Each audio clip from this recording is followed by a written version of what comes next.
Have you ever wondered how close you've come to danger without even realizing it? At Shivering Vault, we take you there, one story at a time. But before you drift off, consider liking this video and commenting where you're watching from. Now, let's dive into these chilling stories.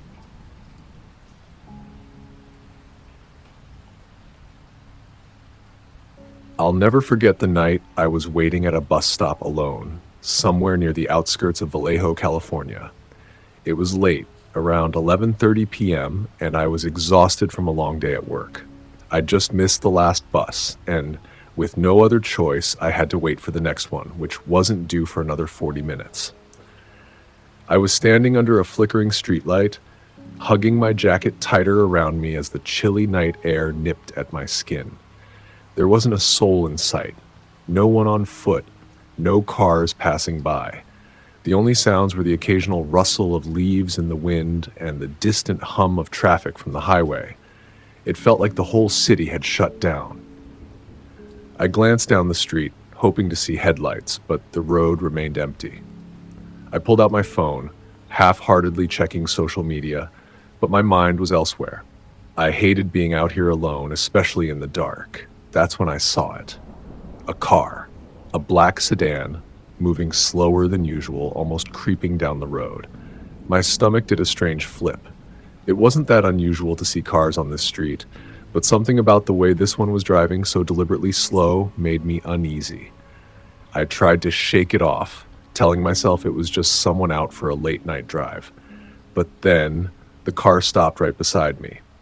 At first, I didn't think much of it. I figured maybe the driver was lost or looking for directions. But then the window rolled down and I saw the driver, just a guy, probably in his late 30s or early 40s. He was dressed in a dark jacket and his hair was messy, like he hadn't bothered to comb it in a while. He smiled at me, but it wasn't a friendly smile.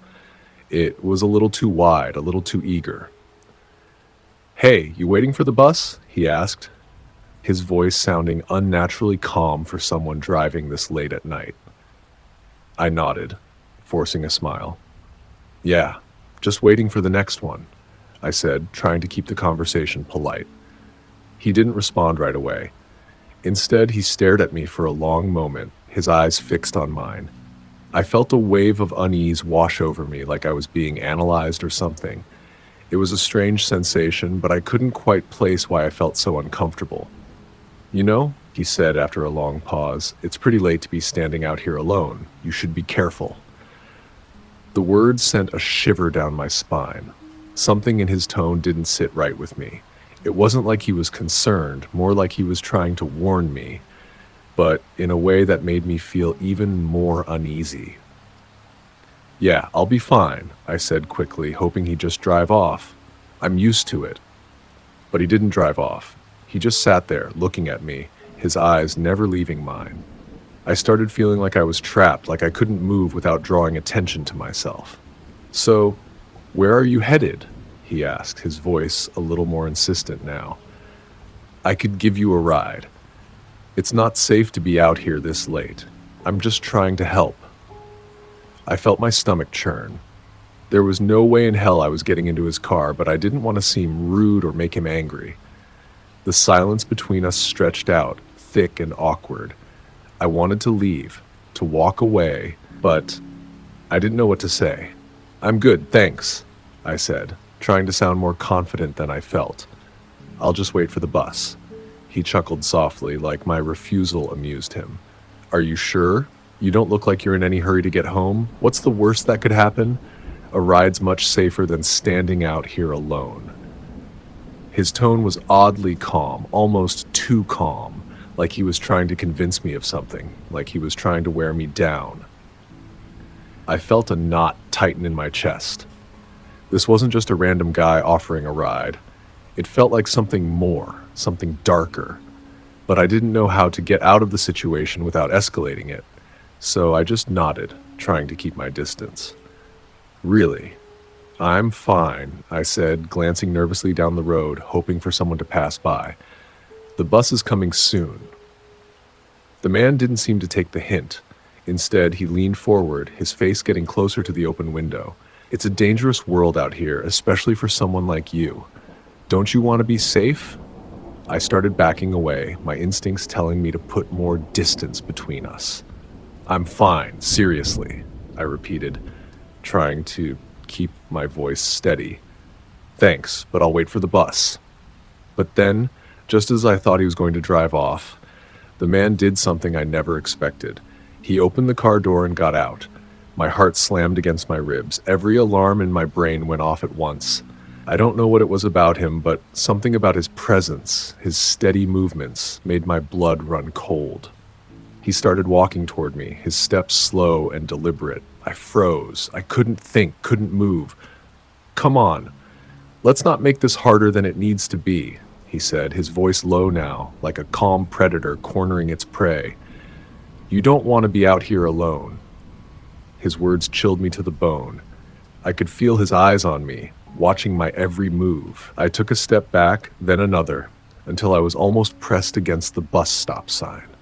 My breath quickened, panic setting in. I was trapped. Without thinking, I turned and bolted. I ran as fast as I could, my feet slapping against the sidewalk. I could hear him behind me, but I didn't dare look back. My only thought was to get away, to get somewhere safe. I didn't stop until I reached the corner store a few blocks away. My hands were shaking as I yanked the door open, nearly crashing into the shelves inside. The store clerk looked up from behind the counter, startled by my sudden entrance, but I didn't care. I just needed to get away from him. I stayed inside for what felt like forever, hiding in the back of the store, my heart racing. I didn't dare look out the windows. I didn't want to know if he was still out there. Eventually, after what felt like an eternity, I worked up the nerve to leave, but I didn't take the bus. I walked the long way home, staying in well-lit areas and constantly checking over my shoulder, making sure I wasn't being followed. I've never been so scared in my life, and to this day, I still don't know what that man wanted. I don't know why he was so insistent on talking to me, on getting me into his car. But I do know this. I'll never wait at a bus stop alone at night again.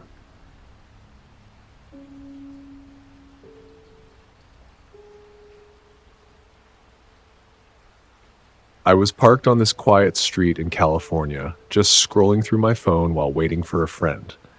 It was late, probably close to midnight, and the street was one of those suburban ones that feel completely deserted after dark. The only light came from a few dim street lamps and the glow of my phone screen. I had the engine off to save gas, and the only sound was the faint hum of crickets outside. Honestly, I wasn't paying much attention to my surroundings.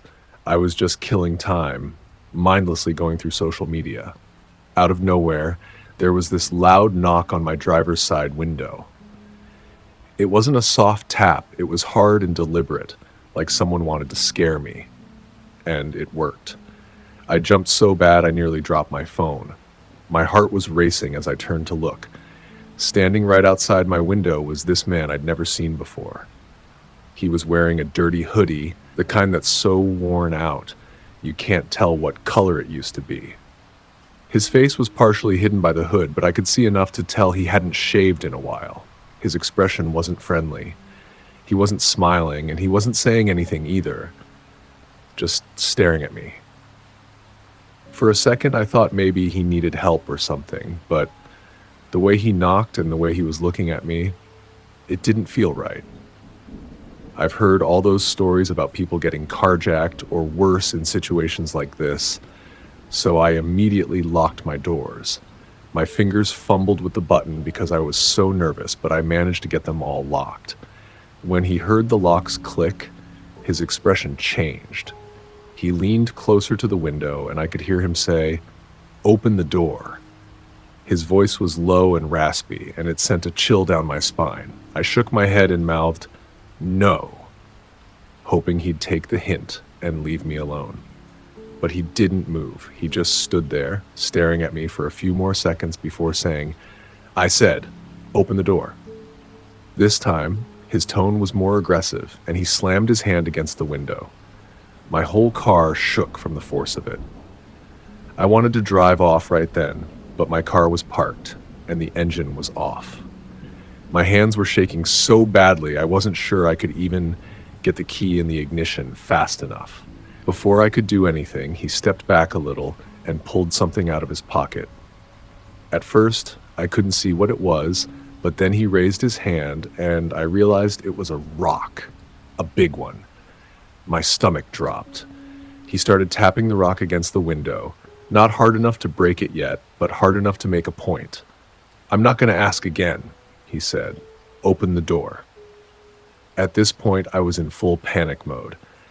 I grabbed my phone and started dialing 911, but my hands were shaking so much that I messed up the number the first time. The man saw what I was doing and started shouting, "Put the phone down, open the door, or I'll break the window." He raised the rock higher, like he was getting ready to swing it. I finally managed to get the right number and pressed call. I was trying to tell the operator what was happening, but my voice was shaking so much that I'm not sure I was making any sense. I remember saying something like, "There's a man outside my car. He has a rock. He's trying to break in." The operator was calm, asking me where I was and telling me to stay on the line. Meanwhile, the guy outside started hitting the window harder. The glass was holding up, but I could see small cracks starting to form where the rock was hitting. "Hurry up," I yelled into the phone. "He's gonna get in." The operator said police were on their way, but I knew they wouldn't get there in time if this guy decided to go all out. My mind was racing, trying to figure out what to do. I didn't want to unlock the doors or roll down the windows, but I also knew the glass wouldn't hold forever. I spotted my car keys on the passenger seat and realized I'd have to reach for them if I wanted to start the car. It was a small movement, but when I leaned over to grab them, the guy noticed. "Don't even think about it," he yelled, and he hit the window so hard this time that a small piece of glass chipped off and fell onto the seat. I grabbed the keys anyway and shoved them into the ignition. My hands were shaking so much that it took me 2 tries to turn the key, but when the engine finally roared to life, it was the best sound I'd ever heard. The man shouted something I couldn't make out, and then he hit the window one last time before I threw the car into reverse and backed out as fast as I could. I didn't even check to see if there was anyone behind me. I just wanted to get out of there. As I sped down the street, I glanced in my rearview mirror and saw the guy standing in the middle of the road, still holding the rock. He didn't chase after me, but the look on his face, I'll never forget it. It was like he was angry that I'd gotten away, like he'd been so sure he had me trapped. I stayed on the line with the 911 operator until I reached a well-lit gas station a few miles away. The police met me there, and I gave them a full description of the man and what had happened. They said they'd send someone to check the area, but I don't know if they ever found him. After that night, I stopped parking anywhere that felt even a little secluded.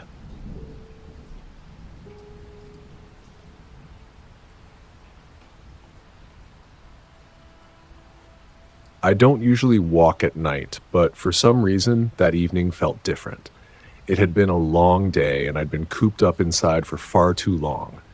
The air was cool and crisp, the kind of weather that made everything feel calm. My place is in Vallejo, California, and the neighborhood is fairly quiet at night. Nothing special, just a few streetlights and empty sidewalks. It was a perfect evening for a stroll, or so I thought. I decided to take a walk near the park, a place I've been to countless times before. During the day, it's filled with families and joggers, but at night, it's quiet, almost eerie.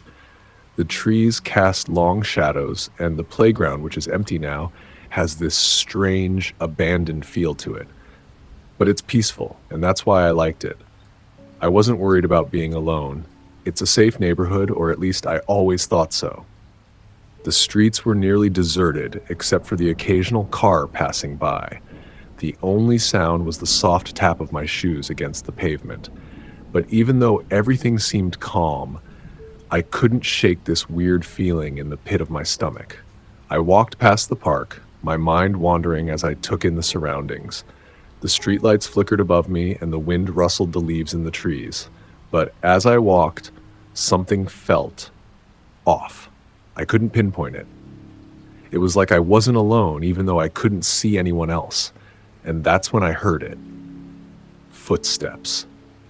At first, I thought it was just someone else walking behind me. It's a normal enough thing, right? But when I glanced over my shoulder, the street behind me was completely empty. I stopped walking for a second, looked around, but there was nobody. Just the empty road and the quiet park. I shook my head, trying to dismiss it. It's probably just my imagination. Maybe I was overthinking things. But then the footsteps came again. Closer this time. I turned around again, more slowly this time, but still, nothing.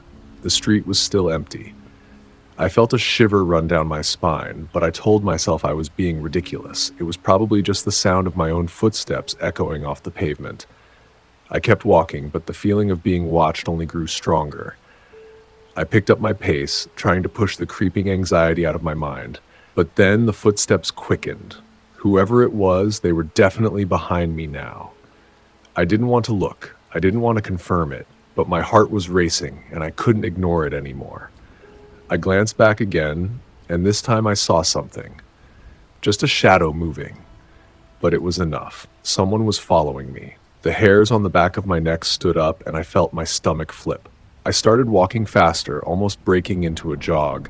My breath came quicker, and my pulse was pounding in my ears. The footsteps followed me, matching my pace exactly. There was no mistaking it now. Someone was right behind me. I could hear their shoes against the concrete, their steps almost too perfect, like they were in sync with mine. I turned down a side street, hoping to lose whoever was behind me. I was starting to panic. The street was quieter here, the houses spaced farther apart. My thoughts were racing, but I couldn't think clearly. I just needed to get away. But no matter how fast I walked or how many turns I made, the footsteps were always there, just behind me. It felt like someone was deliberately keeping pace with me, like they were waiting for me to stop, to slow down. My mind was spinning. I could hear my own breathing, but those footsteps were louder. They were too steady, too deliberate. My instincts told me to run, but I couldn't bring myself to do it. What if I was just imagining things? What if I was overreacting? Then I heard it. A voice, soft and unnervingly calm. "Hey, wait up." I froze.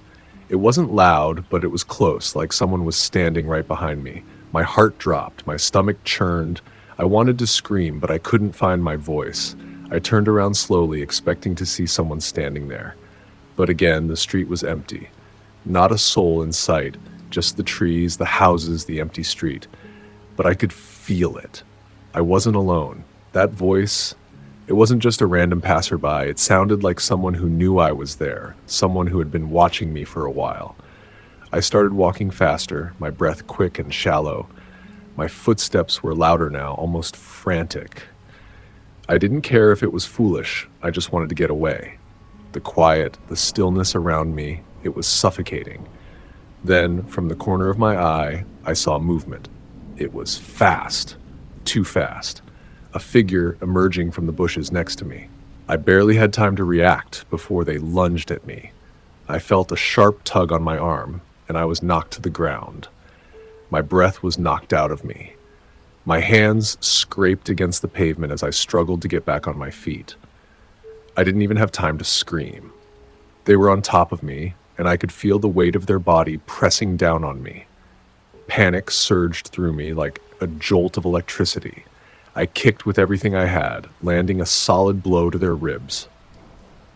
The person grunted, loosening their grip, and I took the chance to scramble free. I pushed myself up, my legs trembling, and I ran. I didn't look back. I couldn't. I just ran as fast as I could, my breath coming in ragged gasps, my heart pounding in my ears. I heard the footsteps again, but this time they weren't behind me. They were fading away, becoming distant. I kept running, the distance between me and whatever or whoever had been following me growing. I didn't stop until I reached a well-lit street where I finally slowed down, gasping for air. My legs felt like jelly, and I could feel the adrenaline still coursing through my veins. I never stopped looking over my shoulder. When I finally made it home, I locked the door behind me and sat in the dark, my mind racing. Who was that? Why did they follow me? I'll never know. But I know one thing for sure. I won't walk alone at night near that park again. Not ever.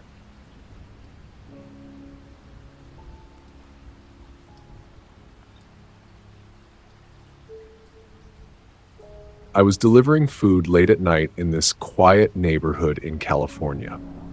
It was one of those areas where the houses are spread out and the streets don't have a lot of streetlights. You know, the kind of place that feels safe but gets eerily quiet when the sun goes down. It was probably around 11:30 p.m. and I just picked up an order from this 24-hour taco spot. I was driving around following the GPS, trying to find the customer's house, when this guy stepped out into the street and waved me down. At first, I thought he might be the customer. Sometimes people do that when they don't want you to miss their house. But when I rolled down my window just a little, he said he wasn't the one who ordered food. He wasn't the one who ordered food and needed directions to get to some place I'd never heard of. I'm usually a helpful person, but something about him felt off. He was wearing a hoodie pulled up over his head and his hands were stuffed into the pockets.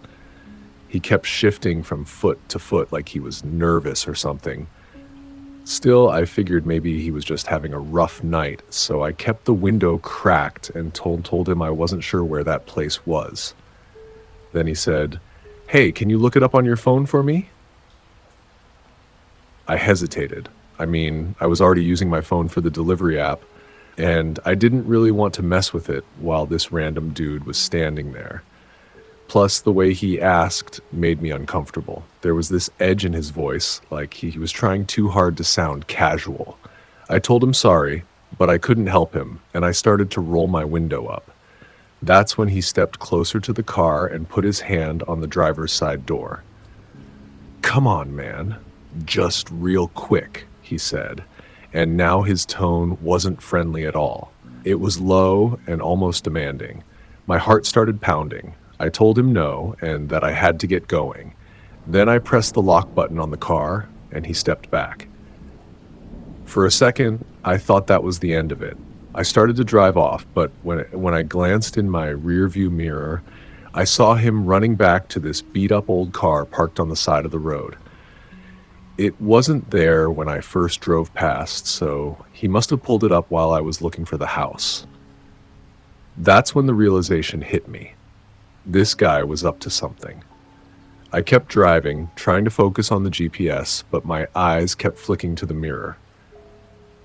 Sure enough, his car pulled out and started following me. My stomach was in knots. I told myself maybe it was a coincidence, but the longer it went on, the less I believed that. He stayed a couple of cars back, just far enough that it wouldn't look obvious, but he turned every time I did. When I got to the customer's house, I pulled into the driveway, thinking maybe he'd just keep driving, but he didn't. He slowed down and parked on the opposite side of the street. At this point, I was freaking out. I grabbed the food and got out of the car, trying to act normal, but my hands were shaking so bad I almost dropped the bag. I walked up to the door and rang the bell, praying the customer would answer quickly. No one came to the door. I rang the bell again and knocked, but it was dead silent inside. The porch light was on, so I knew someone was supposed to be home, but they weren't answering. I glanced over my shoulder and saw the guy's car still parked across the street. The longer I stood there, the more exposed I felt. It was like he was just waiting for me to go back to my car. Finally, I decided to leave the food on the porch, take a photo for proof of delivery, and get out of there. As I was walking back to my car, I heard a car door slam. My heart felt like it was about to jump out of my chest. I didn't look back. I just walked faster, clutching my phone in one hand and my car keys in the other.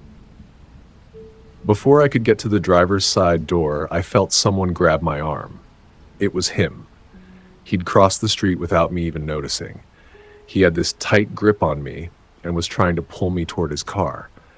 I started yelling, "Let go of me," and struggling as hard as I could, but he was strong. He kept saying, "Get in the car, don't make a scene," like that was supposed to make me go along with it. In a panic, I dropped the food bag and swung my car keys at him. I must have scratched him or something because he let go for a second, just long enough for me to break free. I didn't even try to get back to my car. I just ran as fast as I could to the nearest house and started banging on the door, screaming for help. The porch light came on, and this older woman opened the door, looking confused and scared. I was babbling, trying to explain what had happened, and she quickly let me inside and locked the door behind me. She called 911 while I stood there, shaking and trying to catch my breath. I peeked out the window, but the guy's car was gone. He must have taken off when he realized I'd gotten away. The police came pretty quickly, and I gave them a full description of the guy and his car. Turns out he was already a suspect in multiple abduction attempts in the area. They said I was lucky I got away because he'd been targeting people who were alone late at night. Hearing that made my stomach churn. I kept thinking about what could have happened if I hadn't fought back or if no one had been home at that house. I quit delivering food after that. I couldn't bring myself to go out alone at night anymore. I'll never forget how close I came to being one of his victims.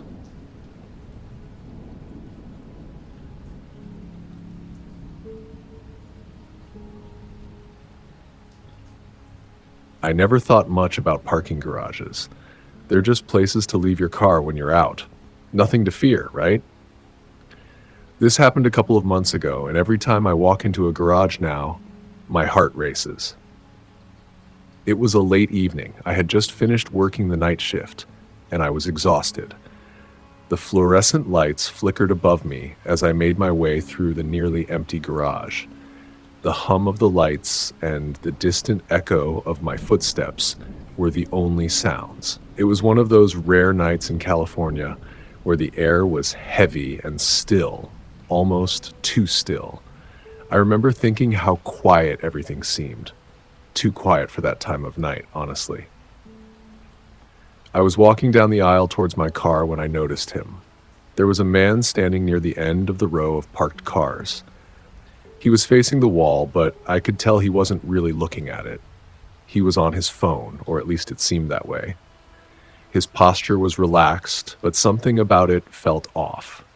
I couldn't put my finger on it, but I had this gut feeling that he wasn't just casually scrolling through his screen like most people would be.